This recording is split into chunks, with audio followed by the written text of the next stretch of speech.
ভুলিয়ে না রাখে। আল্লাহ রাব্বুল আলামিন বলেন, সম্পদ, সন্তান, সন্তানটি, অর্থ, করি, ক্ষমতা, এটা যেন আমি আল্লাহর স্মরণ থেকে, আমি আল্লাহ রাব্বুল আলামিন জিকির থেকে তোমাদেরকে যেন গাফেল না করে, তোমাদেরকে যেন ফিরায় না রাখে। আমি আল্লাহকে স্মরণ করতে হবে, আমি আল্লাহকে কি করতে হবে? জিকির করতে হবে। আমি আল্লাহ রাব্বুল আলামিনকে কি করতে হবে? ডাকতে হবে। জোরে বলেন সুবহানাল্লাহ। ওয়াদউনি আস্তাজিব লাকুম। আল্লাহ পাক বলেন, বান্দা যখন আমাকে স্মরণ করে, আমি আল্লাহ পাক বান্দাকেই স্মরণ করিতেই থাকি। জোরে বলেন একবার সুবহানাল্লাহ। আল্লাহ পাক বলেন, ফাযকুরুনি আযকুরকুম ওয়াশকুরুলি ওয়ালা তাগফুরুন। আল্লাহু আকবার। কোন সূরা? সূরা বাকারা। আল্লাহ পাক বলেছেন, আমাকে স্মরণ করো। ফাযকুরুনি, আমাকে স্মরণ করো। ফাযকুরুনি আযকুরকুম, আমি তোমাদের স্মরণ করতেই থাকবো। জোরে বলেন সুবহানাল্লাহ।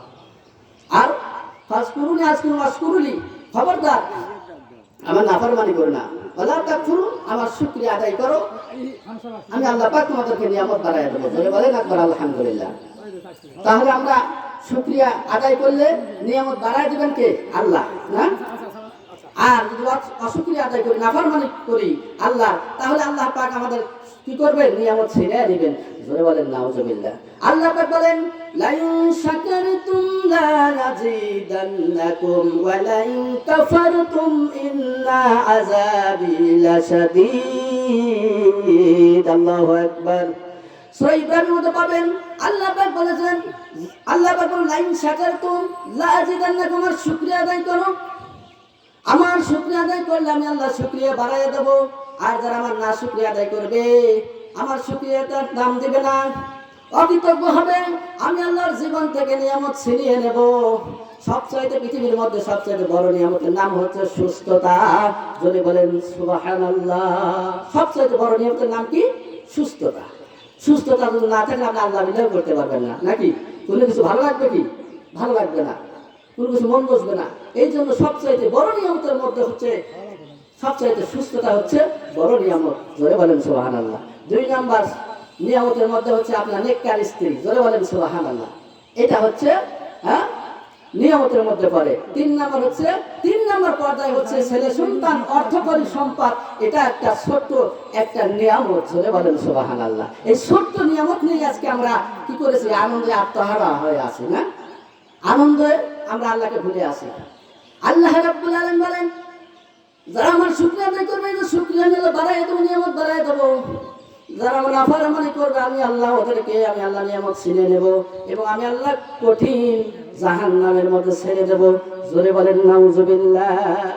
কঠিন আযাবের মধ্যে আমি আল্লাহ ফেলে দেব। আল্লাহ পাক বলেছেন, সুম্মা লাতুসআলুন্না ইয়াওমাইযিন আনিন নাঈম।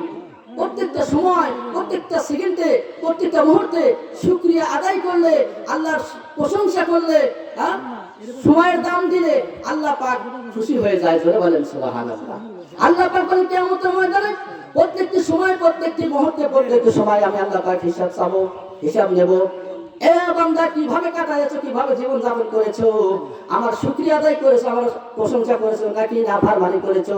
কিয়ামতের ময়দানে আল্লাহ পাক বলেন, যারা আমার নামে বেশি প্রশংসা পাওয়া যাবে, আমি আল্লাহর যারা প্রশংসা বেশি করবে দুনিয়ার উপরে, কিয়ামতের ময়দানে আমি আল্লাহ তাকে আগে জান্নাতি বলে ঘোষণা করব। জোরে বলেন সুবহানাল্লাহ। আগে জান্নাতি বলে ঘোষণা করবে কাকে? যারা আমার নামে বেশি আল্লাহর প্রশংসা থাকবে। জোরে বলেন সুবহানাল্লাহ। আমরা কি সবসময় প্রশংসা করি? কষ্ট যখন হয়, বিপদ যখন আসে, মুসিবত যখন আসে, যখন অসুস্থ থাকি, তখন আল্লাহকে কত মানুষ ভুলেই যায় যে আল্লাহ আর কাউকে চোখে মনে করে না। যত রোগ আমাকে দিয়েছে। কথা বলেন ঠিক না? এরকম বলি, এরকম বলা ঠিক না। আপদ বিপদ মুসিবত দিয়ে আল্লাহ পাক, আল্লাহ পাক, হ্যাঁ 38 বলেছে, আল্লাহ পাক এটা পরীক্ষা নেন। জোরে বলেন সুবহানাল্লাহ। আরো জোরে বলেন সুবহানাল্লাহ। পরীক্ষা করেন আল্লাহ। বালা মুসিবত, আপদ বিপদ মুসিবত রোগ ব্যাধি, এটা বিপদ নয়, এটা অশান্তি নয়, এটা হচ্ছে রহমত। জোরে বলেন একবার সুবহানাল্লাহ। 3টা জিনিস রহমত, আর 3টা জিনিস গজব। সে 3টা জিনিস কি কি? রহমতকে গজব বানা হয়েছে, আর গজবকে রহমত করেছি আমরা। কথা বলেন ঠিক কিনা? 3টা জিনিস রহমত হচ্ছে, যার পঞ্চম কন্যা সন্তান জন্মগ্রহণ করে, এটাই হচ্ছে রহমত। জোরে বলেন সুবহানাল্লাহ। 2 নাম্বার, বৃষ্টি যখন আল্লাহ পাক আসমান থেকে নাজিল করে, বৃষ্টি প্রদান করে, এটা হচ্ছে রহমত। 3 নাম্বার, যখন কোনো মানুষ কি করে, এরকম ভাবে রোগগ্রস্ত হয়, এটাও একটা রহমত আল্লাহর পক্ষ থেকে। জয় বলেন সুবহানাল্লাহ। আর তিনটা গজব কি কি জানেন? হ্যাঁ, তিনটা গজব কি? অনেক মানুষ এই তিনটা কাজ করা যাবে না।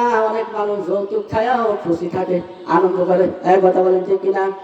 এটা করা যাবে না। আমরা এটা পাই, আজকে খুশি আছি। দুই নাম্বার, আমার বন্ধু, আমার ভাইরা, আমার মেহমান আসলে আমরা অনেক নারাজ হয়ে যাই অনেক সময়, ঠিক কিনা? এ উল্টো কথা হয়েছে, যাই হোক। দুই নাম্বার, মেহমান আসলে আমরা কিন্তু নারাজ হয়ে যাই। তিন নাম্বার, কন্যা সন্তান জন্মগ্রহণ করলে আমরা অখুশি হয়ে যাই, না ঠিক কিনা? কিন্তু আল্লাহ রাসূল বলেন, যার তিনটা কন্যা সন্তান যার ঘরে আছে, সে জান্নাতের মালিক হয়ে গেছে। জোরে বলেন আমরা সুবহানাল্লাহ। আমরা নারাজ হয়ে যাই, অখুশি হয়ে যাই। অখুশি হওয়ার কোনো কারণ নাই।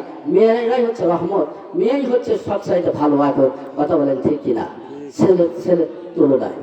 বন্ধুগণ, আমার ভাইরা আমার, আমি আয়াতে কারিমা তেলাওয়াত করেছিলাম সূরাতুল মুনাফিকুন। আল্লাহ রাব্বুল আলামিন বলেন, আমি আল্লাহকে যারা ভুলে থাকবে, আমি আল্লাহ তাদেরকে ভুলে থাকবো।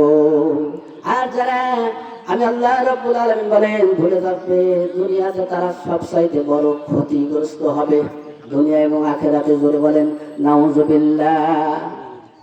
দুনিয়া এবং আখিরাতে ওরা সবচাইতে ক্ষতিগ্রস্ত হবে যারা আমি আল্লাহকে ভুলে থাকবে। আমার বন্ধু, আমার ভাইরা আমার, আল্লাহ রাব্বুল আলামিন বলেছেন, ইয়া আইয়ুহাল্লাযীনা আমানু হাল আদুল্লুকুম আলা তিজারাতিন তুনজিকুম মিন আযাবিন